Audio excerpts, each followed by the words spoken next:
how to react to a message on Discord. Hey everyone, welcome back to the channel. But if you're new here, don't forget to subscribe to our channel.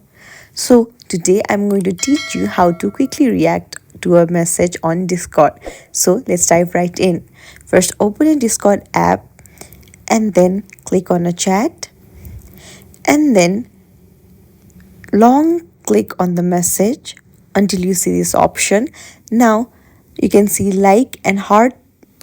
This is the frequently used emojis that appears here.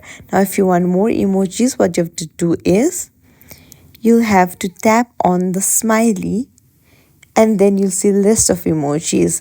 You can just search on the search bar and there you go. Just tap on it